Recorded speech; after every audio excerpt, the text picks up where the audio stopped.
SNMR Sridhar గారు రాసినటువంటి అరవింద నేత్ర 144వ భాగం. ఏంటి మేడం, ఎప్పుడూ లేంది ఈరోజు ఇంత మూడీగా ఉన్నారు? నా ప్లాన్ వర్కౌట్ అయిందో లేదో అని చాలా కంగారుగా ఉంది అంది స్టెల్లా. ఇందాకే వాడితో మాట్లాడాను. వర్షంలో తడిచిపాక ఫీవర్ వచ్చిందంట. ఎవరు కావాలనే టార్గెట్ చేశారని క్లియర్గా చెప్పాడు. అవునా అంటూ కళ్ళు పెద్దవి చేసి చూస్తుంది స్టెల్లా.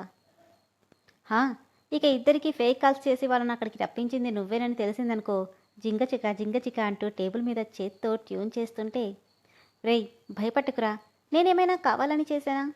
వాళ్ళిద్దరూ లోన్లీగా ఉంటే ఆటోమేటిక్గా ఇద్దరూ ఓపెన్ అవుతారనుకున్నా. కానీ నా బ్యాడ్ లక్, అప్పుడే వర్షం రావాలా, ఇద్దరూ వర్షంలో తడవాలా? ఛీ! పోనీ వర్షం వస్తే వచ్చింది, సినిమాల్లో చూపించినట్టు ఇద్దరూ అదే మూమెంట్లో కాస్త ప్రొసీడ్ అయిపోతే ఎంత బాగుండేది. ఒసేయ్ చిచి, నేత్ర నాకు చెల్లెల్లాంటిదే, తన గురించి నా దగ్గర ఇలా మాట్లాడతావేంటి?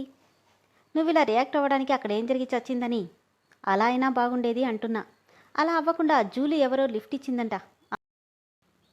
అయిపోయిందాన్ని ఏమీ పీకలేవులే గాని, రేపట్లోగా వాడు ఆఫీస్లో ఉంటాడు. నీ పరిస్థితి ఏంటో ఆలోచించు. అమ్మో అవును కదా, అందుకే నేను ముంబైకి వెళ్ళిపోతా. ఇక్కడ ఉంటే 2 పీకైనా కామ్గా ఉంటాడు. అక్కడికి వెళ్ళావంటే ఈడ్చుకొచ్చి మరీ తంతాడు. కాబట్టి నోరు మూసుకొని కూర్చో. ఒరేయ్ భయపెట్టకురా, అంత భయం ఉన్న దానివి ఎందుకే ఇలాంటి ప్లాన్ వేశావు? భారంగా నిట్టూర్చి, వాళ్ళు విడిపోవడానికి ఒక రకంగా నేను కూడా కారణమే కదరా. మీ ఇద్దరితో ఉన్నట్టే నేత్రతో కూడా ఉండాలనుకున్నాను. కానీ మా ఇద్దరి రిలేషన్ని ఇంకోరా అర్థం చేసుకుంది. ఆ ప్లేస్లో నేత్రనే కాదు, ఎవరున్నా అలానే తీసుకుంటారు, అది మర్చిపోకు అన్నాడు ఆనంద్. నిజమే, తప్పంతా నాదే. అట్లీస్ట్ పెళ్ళయ్యాకైనా అరవింద్కి పూర్తిగా దూరంగా ఉంటే పోయేది అంటూ బాధగా తలుంచుకుంది. జరిగిపోయిన దాన్ని నువ్వు మార్చలేవులే. వాళ్ళిద్దరిలో ఎవ్వరూ తగ్గట్లేదు. మనం చేయగలిగింది ఏమీ లేదు. నిజమే, ఇద్దరిలో ఒక్కరికైనా పట్టు విడిపు ఉంటే బాగుండు అనుకుని నిట్టూర్చింది స్టెల్లా. ట్రైనింగ్ కంప్లీట్ అవ్వడంతో మరుసటి రోజే ఇండియాకి అందరూ రిటర్న్ అయ్యారు. అన్వి, ఏవి మర్చిపోకుండా చూసుకో. ముఖ్యంగా నీ బుక్స్. మర్చిపోయావంటే దానికోసం మళ్ళీ ప్యారిస్ వరకు రాలేం. Be careful. అన్నయ్య, నువ్వేమనుకోకపోతే నిన్నొకటి అడగనా? ఈ మధ్య నీకు నా దగ్గర ధైర్యం బాగా వస్తుందిగా. నేను వద్దన్నా ఖచ్చితంగా అడుగుతావు, కాబట్టి అడుగు. నీకు నిజంగా వదినంటే ఇష్టం లేదా? తనతో విడిపోవాలని డిసైడ్ అయ్యావా? నీకు నిన్న కూడా చెప్పాను, చిన్నపిల్లవి పెద్ద పెద్ద విషయాలు ఆలోచించకు అని. ఇవన్నీ మానేసి చదువు మీద కాన్సన్ట్రేట్ చేయి. ఖచ్చితంగా చేస్తానన్నయ్య, కానీ నాకు వదిన కావాలి. మీరిద్దరూ కలిసుంటే చూడాలనుంది. విసుగ్గా, అన్వి, ఒకసారి చెప్తే అర్థం కాదా నీకు? మా ఫ్రెండ్స్ అంతా అంటున్నారు, మీరిద్దరూ డైవర్స్ తీసుకుంటే నువ్వు ఇంకో అమ్మాయిని పెళ్లి చేసుకుంటావట కదా అనగానే, ఏయ్ నోర్మి, ఇంకోసారి ఇలా పిచ్చి పిచ్చి మాటలు మాట్లాడావంటే చంపేస్తాను. నోరు మూసుకొని లగేజ్ ప్యాక్ చేయి. అరవింద్ని గట్టిగా హక్ చేసుకొని, ప్లీజ్ అన్నయ్య, వదిన స్థానంలో మా వదిన మాత్రమే ఉండాలి. ఇంకెవరున్నా ఆ ఊహే అస్సలు బాగలేదు. వదిన నన్ను నిజంగానే అమ్మలాగా చూసుకుంటుంది. తన ప్లేస్లోకి ఇంకెవరిని తీసుకురాకు అని ఏడుస్తుంటే తనని దూరం జరిపి, టైం అయింది, త్వరగా పద అని చెప్పి వెళ్ళిపోయాడు అరవింద్.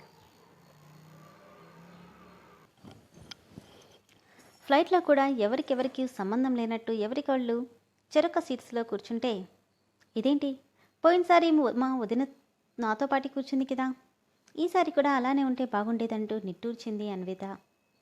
నిద్ర రానని మొండికేస్తుంటే ఇద్దరూ కళ్ళు మూసుకొని ఆలోచనలో పడ్డారు. కెంపేగౌడ ఇంటర్నేషనల్ ఎయిర్పోర్ట్లో ఫ్లైట్ ఆగగానే పైనున్న తన బ్యాగ్ని తీసుకోవడానికి చేతులు పైకెత్తిన నేత్రకి కట్టుకున్న షిఫాన్ శారీ మొత్తం పైకి పోతూ ఒక సైడ్ ఎక్స్పోజ్ చేస్తూ ఇబ్బంది పడుతూ అరవింద్ వైపు చూడడంతో, దాన్ని తీయడానికి చేయి చాచినవాడు కాస్త, మా పనులు మేము చూసుకోగలం, నువ్వేం అక్కర్లేదంటూ విక్రమ్ వచ్చాడంతో ఇద్దరి వైపు ఒకసారి చూసి ఫాస్ట్గా అన్వితని తీసుకుని వెళ్ళిపోయాడు.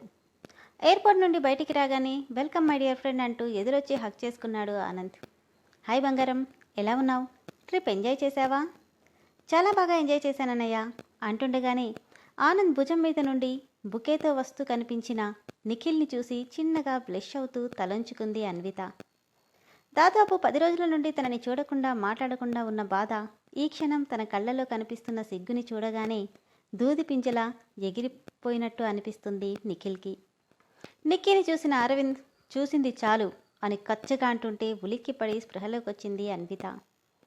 వెల్కమ్ బ్యాక్ అక్క నిక్కీని చూసిన అరవింద్ చూసింది చాలు అని కచ్చగా అంటుంటే ఉలిక్కిపడి స్పృహలోకి వచ్చింది. వెల్కమ్ బ్యాక్ అక్క అంటూ నేత్రకి బుకే ఇచ్చి హక్ చేసుకున్న నిక్కీ, ట్రైనింగ్ ఎలా జరిగింది? బాగానే జరిగింది. ఎలా ఉన్నావు? అమ్మ నాన్న ఎలా ఉన్నారు? అంతా బాగున్నారు అని. Welcome back sir. ఏంటి నిఖిల్, బుకే మీ అక్కకి మాత్రమేనా, నాకు లేదా? నవ్వి, మా అక్క అఫీషియల్గా ఫస్ట్ టైం వెళ్ళింది కాబట్టి తీసుకొచ్చాను సార్. మీలాంటి సెలబ్రిటీస్కి ఇలాంటివి ఒక లెక్క. అది నిజమేలే. ఇక వెళ్దాం పదండి అనడంతో అన్వితని చూసి వెళ్ళొస్తానని సైగ చేసి నిఖిల్ నేత్ర వెళ్ళిపోతుంటే సరేనంటూ తలూపి అన్విత్ పక్కనే నిలబడింది అన్విత. అవును, స్టెల్లా రాలేదేంటి? తనతో చాలా పనుంది. లాస్ట్ టైం తను వచ్చినందుకు నేత్ర చాలా సీరియస్ అయిందిగా, అందుకే రానంది. అయినా నాకు తెలియకుండా తనతో పనేంట్రా?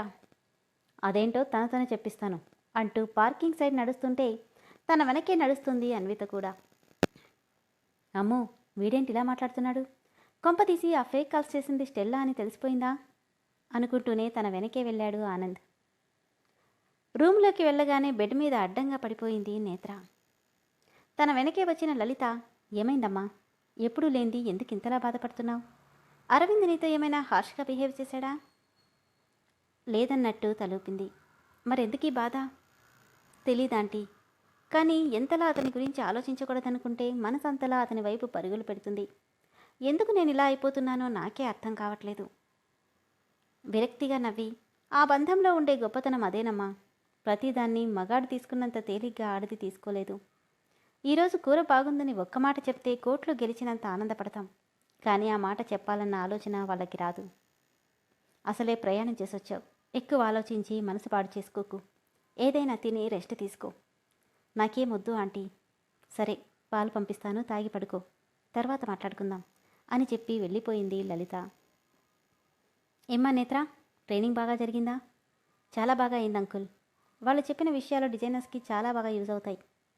Very good. మలేషియన్ వీక్కి ఇంకో 1 వీక్ మాత్రమే ఉంది. ఈసారి ఎలాగైనా మన కంపెనీ ఫస్ట్ ప్లేస్లో రావాలి. అందుకే మీ ఇద్దరికీ ఛాన్స్ ఇస్తున్నాను. ట్రైనింగ్లో వాళ్ళు ఇచ్చిన ఇన్స్ట్రక్షన్స్ ఫాలో అవుతూ ఎంత బాగా డిజైన్ చేస్తారో చూస్తాను. నో డాడ్, నేను ఇందులో పార్టిసిపేట్ చేయాలనుకోవట్లేదు అన్నాడు విక్రమ్. ఎందుకు? అక్కడ హ్యాండ్కి కాస్త ఇంజరీ అయింది. ప్రతిసారి నేనేగా పార్టిసిపేట్ చేస్తున్నాను. వచ్చినట్టే వచ్చి చేజారిపోతుంది. ఈసారి నేత్రకి ఇవ్వాలనుకుంటున్నా. సరే, నీ ఇష్టం అని. నేత్ర, పడిపోతున్న మా కంపెనీని మళ్ళీ నిలబెట్టావు. ఈ కంపెనీకి అవార్డు తెచ్చే బాధ్యత కూడా నీ మీద పడుతున్నాను. నీ నుండి ద బెస్ట్ నేను ఎక్స్పెక్ట్ చేస్తున్నాను అనడంతో నవ్వి ఊరుకుంది నేత్ర. వాళ్ళు వెళ్ళిపోగానే నేత్ర దగ్గరికి వచ్చిన లలిత, నువ్వు పోటీ పడేది నీ భర్త మీద. ఆల్రెడీ అతను 3 సార్లు మలేషియన్ ఫ్యాషన్ వీక్లో విన్ అయ్యాడు. అతనికి ఎదురెళ్ళబోతున్నావు. ఒక్కసారి ఆలోచించు. నువ్వు పోటీ నుండి తప్పుకుంటే అరవింద్ భార్యగా నీ స్థానం ఎక్కడో ఉంటుంది. అంటే మీరేం చెప్పాలనుకుంటున్నారా ఆంటీ? నేత్ర, ఇంతలా చెప్పినా అర్థం కాలేదా? నువ్విప్పుడు అందులో పార్టిసిపేట్ చేస్తే అరవింద్ నీ మీద కోపం పెంచుకుంటాడు. భార్య వయ్యుండి నువ్వే తనకి ఎదురొస్తున్నావని ఇంకా పగ పెంచుకుంటాడు. కానీ ఆంటీ, ఈ షో నా కెరియర్ని రూల్ చేస్తుంది. నిజమే, కానీ నువ్వు ప్రపంచం దృష్టిలో టాప్గా ఉండడం కంటే నీ భర్త మనసులో మహారాణిలా ఉండడం ముఖ్యం. ఎందుకు చెప్తున్నానో నా మాట విను. ఆడది ఎంత ఎత్తుకు ఎదిగినా సేద తీరాల్సింది భర్త గుండెల మీదే. సుస్థిర స్థానం ఏర్పరచుకోవాల్సింది అతని మనసులోనే. ఇప్పుడు నేను తప్పుకుంటే అతని ముందు ఓడిపోయినట్టు అవుతుందాంటీ. భార్యాభర్తల మధ్య ఓటమి గెలుపులేంటి నేత్ర? ఇంత చదువుకున్నావు, ఈ మాత్రం అర్థం చేసుకోలేవా? ఆడదానికి చేయూతనిచ్చేవాడైతే మీరు చెప్పింది నిజమే. కానీ భార్యని కాలి కింద ఉంచుకోవాలనుకున్న వ్యక్తి గుండెల్లో స్థానం కంటే అతని నుండి దూరంగా ఉంటేనే నా మనసు ప్రశాంతంగా ఉంటుంది.